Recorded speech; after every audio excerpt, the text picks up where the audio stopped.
আমি অনেক জায়গায় করার পরে এসে আমার এই রিয়েলাইজেশনটা হয়েছে আপনার কাছে এসে, যে এইটা এইভাবেও করা যেতে পারে এবং এতে সত্যিকারের রেজাল্ট পাওয়া যায় এবং আমি পাচ্ছিও। 2.5 বছর থেকে ওর বয়স এখন 7 বছর।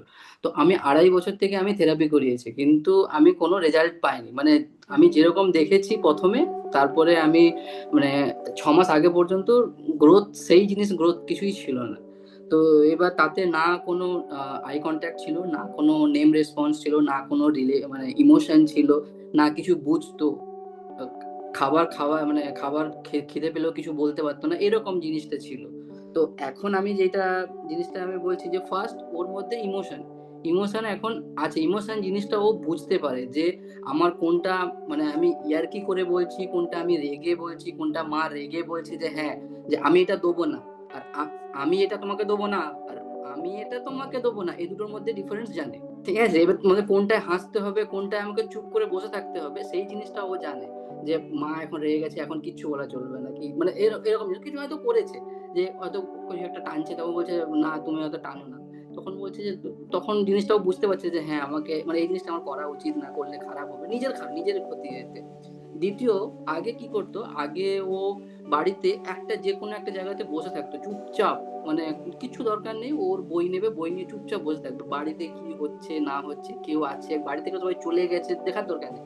পার্কে নিয়ে গেলে পার্কে নিজে নিজে মানে হয়তো কিছু দিকে তাকিয়ে আছে যে মা কোথায় আছে, সেই জিনিসগুলো ছিল না। এখন কি, এখন জিনিসটা অ্যাওয়ারনেস খুব আছে, যে মানে পার্কে নিয়ে গেলেও যে মা কোথায় আছে আমাকে দেখে রাখতে হবে, বা বাড়িতে ওর মা, আমি তো অফিস চলে যাই, ওর মা থাকে, ও থাকে, তো এবার ওর মা যদি কোথাও মাকে দেখতে পাচ্ছে না, তো আগে ঘর চারদিকে তোলপাড় করে খুঁজবে যে মা কোথায় আছে, গিয়ে যেখানে খুঁজে পাবে সেখানে গিয়ে তার সঙ্গে যাওয়া, এটা একটা। তৃতীয়, যেটা হচ্ছে যে কথা বুঝতে পারা, আমরা কি বলছি না বলছি সেটা বুঝতে পারা, বুঝতে পেরে সেটা রিয়াক্ট করা, সেই জিনিসটা একটা জিনিস আমরা খুব অবজার্ভ করি যে এটা হয়ে গেছে। আর কোনো জিনিসে যে মাথা লাগানো, যে এই কাজটা এখানে হচ্ছে, এখানে হয়নি, তো কিভাবে করতে গেলে আমার হয়ে যাবে জিনিসটা। আমি একটা এক্সাম্পল দিই। ও মানে তখন শীতকাল ছিল, শীতকালে এবার আমাদের একটা ওই হিটার ছিল। তো এবার হিটারে আমি জানতাম যে ও কিছু না কিছু মানে টিপে দেবে, সুইচটা টিপে দেবে, তো সেই জন্য আমি কোনো একটা ডাইরেক্ট সুইচ আমার মানে করিনি আর কি। আমি ওকে সিরিজে সুইচ লাগিয়ে রেখেছিলাম, যে একসঙ্গে 3টে 4টে সুইচ টিপলে তবে গিয়ে হিটারটা চলবে, তাছাড়া হিটারটা চলবে না। এটা টিপতে হবে, তারপর এটা টিপতে হবে, তারপর এটা টিপতে হবে। এবার ও দেখেছে, লক্ষ্য করেছে। এবার ও টয়লেট থেকে বেরিয়েছে, ওকে ঠান্ডা লেগেছে, ও প্রথমে হিটার চালাতে গিয়েছে, একটা দেখছে না চলছে না, আবার একটা চালিয়েছে চলছে না, আবার একটা চালিয়েছে চলছে না। যতক্ষণ না পর্যন্ত সবগুলো মানে চালানোর পরে চললো, ততক্ষণ পর্যন্ত চালিয়ে গেল, গিয়ে ও দেখে তারপরে শান্ত হলো যে না হয়েছে। কোনো একটা জিনিসকে আমি হয়তো উপরে তুলে রেখেছি, ও চেয়ারটাকে টেনে টেনে টেনে টেনে নিয়ে যাবে, নিয়ে গিয়ে এটা দিয়ে উপরে উঠবে, ওটা দিয়ে এখানে উঠবে, হ্যাঁ মানে সোজা এরকম নয় যে খালি চেয়ারটা নিয়ে গিয়ে পেড়ে নিলাম, আমাকে চেয়ারটা নিয়ে গিয়ে আরেকটা উঁচু জায়গায় উঠতে হবে, সেখান থেকে আরেকটা উঁচু জায়গায় উঠতে হবে, সেই কনসেপ্ট গুলো, এই জিনিসগুলো মানে ডেলিভারেটলি করছে একটা। তারপরে আরেকটা জিনিস যেটা, সেটা হচ্ছে ওর কানেকশন এখন আমাদের সঙ্গে, মানে এই যে যেটা বললাম যে জিনিসটা মানে বোঝে, আমাদের কথা বোঝে বা এ করা, সেই কানেকশনটা আছে। তারপরে মানে আর ওয়েট করা, মা হয়তো বলেছে যে পাপা আসলে তোমাকে এটা দেবো, তো ওটা তার জন্য ও তোকে যদি, তাকে যদি সকালেও বলে থাকে যে পাপা আসুক তারপরে পাপা এটা নিয়ে যাবে, তো তো ওর ওটার জন্য ওয়েট করে যে হ্যাঁ এটা পাপা আসবে করবে, তবে আর না হলে তখন মানে এ করে যে আমাকে আমাকে কেন দিচ্ছ না। কিন্তু ততক্ষণ পর্যন্ত সকাল থেকে সন্ধ্যা পর্যন্ত ওয়েট করা, এই জিনিসটা ওর হয়েছে। তারপরে আরেকটা যেটা বলি, ওর মানে লেটারের প্রতি প্রচন্ড অবসেশন। তো সেই জন্য ওকে আমরা মানে কি করতাম যে ঠিক আছে চলো।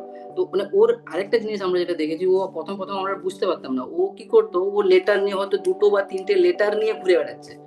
তো এবার কেন লেটার নিয়ে ঘুরে বেড়াচ্ছে, প্রথম প্রথম আমরা ভাবতাম হয়তো লেটার নিয়ে হয়তো কি মানে ওর লেটারটার অবসেশন। এবার তারপরে আমরা ওকে বলছি যে আচ্ছা এই 2টো লেটার তুমি নিয়েছো, তো এই 2টো লেটার দিয়ে কি কি আমরা লিখতে পারি বলো তো। আমি হয়তো, ওর মা হয়তো একটা বললো, একটা লেটার বললো, ও তারপরে অন্য একটা লেটার বললো যে এই দুটো ওই দুটো দিয়েই হয়। তো তারপরে আমি একটা হয়তো আমরা আবার একটা বললাম, তো আবার ওরকম বললো, মানে ও সবসময় ওর ওই জিনিসটা আছে যে 2টো লেটার নিয়েছে, তো তাতে উনিও ভাবছে যে আমার এতে কি কি ওয়ার্ড হতে পারে, এইরকম একটা কনসেপ্ট ওর মধ্যে আসছে, এবং সেটাও লিখছে, প্রকাশ করছে। আর হচ্ছে আরেকটা জিনিস যেটা হচ্ছে যে মানে চাহিদাটা বোঝানোর চেষ্টা করছে এখন, যে হ্যাঁ আমার কি কিনতে হবে, আমাকে কি খেতে ভালো লাগছে, সেটা। যেমন বাজার লিস্ট করছে, বাজার লিস্টে হ্যাঁ আমাদের লিস্ট কি করলাম, আচ্ছা ঠিক আছে অদ্রিস এবার তুমি বলো তোমার লিস্ট কি হবে। এবার ও কোনো একটা জিনিস দেখে রেখেছে, সেটা ও মানে আবার ও লিখবে যে হ্যাঁ কালকে যেমন কালকে একটা অন্য কি একটা লিখলো, কালকে লিখেছে হ্যাপি হ্যাপি বিস্কুট, সেটাও বহুদিন আগে খেয়েছিল কিন্তু ওর মনে আছে। প্রথমে লিখেছে বিস্কিট, তো মা বলছে যে কোন বিস্কিট, আজকে হয়েছে, আজকে সকালের ঘটনা। ওর মা বলছে যে কোন বিস্কিট, তো আবার নিচে লিখেছে হ্যাপি হ্যাপি বিস্কিট। একটা একটা ছোট্ট একটা বিস্কিট পাওয়া যায় হ্যাপি হ্যাপি বিস্কিট বলে, এটা ওর মানে বাড়ি গেলে খায়। মানে বাড়ি গিয়েছি ধরুন 1 মাস আগে, তো ও তখন খেয়েছিল, তারপরে আর খায়নি, কিন্তু এখন মনে রেখেছে, মনে পড়েছে যে হ্যাপি হ্যাপি বিস্কিটটা আমাকে খেতে হবে, তো সেটাও লিখে রেখেছে। তারপরে আর যেটা বললাম যে হাসাহাসিটা কোনটা কিসের জন্য, এটা সেটা বোঝা যায়। আর কোনো জিনিসটা যে নিজের চাওয়া জিনিসটা একটু একটু করে বুঝতে পারে। ওকে আমরা কোনো স্ক্রিন দেখাতাম না, এবার সেদিনকে হয়েছে ওকে টিভিতে একটা ওই ছড়া দেখিয়েছিলাম। তো এবার আমাকে বলছে যে টিভি চালাও টিভি চালাও। এবার প্রথমে যে বলছে কি চালাবো কি চালাবো, তো বলছে, তো ধীরে ধীরে বলতে শুরু করছে টিভি চালাও। এবার মাকে বলছে যে টিভি চালাও, এবার মা বলছে যে না আমি চালাবো না, পাপা আসলে তবে চালাবো। আমি আসলে আবার আমাকে বলবে যে টিভি চালাও। তো এটা একটা হয়েছে। তারপরে যে এখন আগে কি হতো, আগে বলতাম চুপ করে বসে থাকতো, বুঝতে পারতো না কি হচ্ছে না হচ্ছে। এখন কি হয়েছে, কালকে সকালবেলা ঘুম থেকে উঠেছে, উঠে বলছে যে আমি অফিস বেরোবো, আমিও যাবো। ও সব জুতো টুতো পরে গেট ফেট খুলে রেডি, তো ওকে বলছি যে না এখন তো আমি অফিস যাচ্ছি, এখন আমি তুমি যাবে না। তো আহ, বলতে রাগ করে ওখানে গেটের সামনে বসে গিয়েছে। তো এবার আমি জানি না, এবার আমি নিচে গিয়েছি, স্কুটার বার করেছি, তখন ওর মা বলছে যে অদৃশ দেখো পাপা চলে যাচ্ছে। যা বলছে পাপা চলে যাচ্ছে, গেটে এখানে বসেছিল রাগ করে, দৌড়ে গেছে, দৌড়ে গিয়ে দেখতে গেছে পাপা গেছে কি আছে। তো তখন আমি অলরেডি বেরিয়ে চলে গেছি, সে চিৎকার করে করে করছে যে মানে পাপা চলে যাচ্ছে, সেই একটা করেছে। তৃতীয় জিনিসটা যেটা হচ্ছে যে এই যে মানে আনকনসিয়াস র্যাপো জিনিসটা, সেটাতে একটা জিনিস ওটা যেটা আমি আপনাকে 2 দিন আগে যেটা বলেছিলাম যে মানে গ্রিটিংস করা, যে আমরা বলছিলাম যে ম্যাডামের সঙ্গে ম্যাডামকে কি বলা যায় আজকে, তো সেইখানে ও হ্যাপি নিউ ইয়ার লিখে ও একটা গ্রিটিংস এর ওর এই মনের ভাবটা ওর একটা এসেছে। আর আরেকটা যেটা হচ্ছে এখন মানে দেখলে ম্যামেদের সঙ্গে দেখা হচ্ছে না পরিচিত, তো সপ্তাহে একদিন করে যে দেখা হচ্ছে, দেখলে আগে হাসবে। এবার তারপরে গুড মর্নিং এটা বলা, বা তারপরে ঘরে ঢুকবে, ঘরে ঢুকে আগে লাইটটা জ্বালতে হবে, তবে ঘরে, বা টয়লেটে গেলে আগে লাইটটা জ্বালতে হবে, তারপরে হয়ে গেলে ফ্লাশ করে আবার ফিরে এসে লাইটটা বন্ধ করতে হবে, গেটটা বন্ধ করতে হবে। এই জিনিসগুলো খুব হয়েছে, মানে অনেকগুলো আমি মানে এখনো আমি লিস্টে মাঝখানে অনেক থামিয়ে আছে। জিজ্ঞাসা করছি যে এগুলো কি সবকিছু আপনারা শিখিয়ে দিয়েছেন একটা একটা না, করে জিনিস ধরে? একটাও শেখায়নি। এগুলোর মধ্যে একটা, আমি অতগুলো লিস্ট বললাম, এখন মধ্যে 15টা লিস্ট বললাম আপনাকে, আমি একটাও শেখাইনি। মানে আমি কেন, মানে কেউই শেখায়নি বা শেখানোর চেষ্টাও করিনি। একটা সময় হয়েছে যখন চেষ্টা করেছি, তখন কিছুই শেখেনি। যেইমাত্র চেষ্টা ছেড়েছেন জিনিসগুলো হ্যাঁ, অটোমেটিক্যালি জিনিসটা, হচ্ছে, তাই তো? হ্যাঁ অবশ্যই। দেখলেন, কেমন মনে হলো? এবার আমি যদি বলি যে আপনার বাচ্চার আপনি পরিবর্তন চাইছেন, কিন্তু কোথায় সমস্যা আপনি জানেন না। হয়তো অ্যাসেসমেন্ট হয়েছে, হয়তো আপনাকে বলেছে এই রয়েছে ওই রয়েছে, অটিজম, এডিএইচডি, এরকম নানান রকম লেবেল, কিন্তু কোনটার উপর কিভাবে কাজ করলে বাস্তবে উন্নতি আসবে সেটাই কিন্তু বলা হয়নি।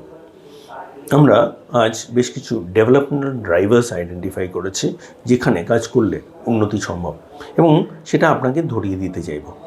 যদি মনে হয় আপনার সমস্যা আছে এবং আপনি তাতে আটকে আছেন, আমাদের সাথে যোগাযোগ করুন। একটা ফ্রি ডেভেলপমেন্টাল অডিট রিকোয়েস্ট করুন, আমাদের নাম্বার দেওয়া রইল, সেখানে হোয়াটসঅ্যাপ করে আপনি এটা রিকোয়েস্ট করতে পারেন। আমরা অবশ্যই আপনাকে সাহায্য করব, দেখিয়ে দিতে পারবো যে কোথায় আজ আপনার বাচ্চা যে বয়সে থাকুক, যে অবস্থায় থাকুক, উন্নতি সম্ভব। সুতরাং যোগাযোগ করুন, আমরা আছি আপনার সাথে।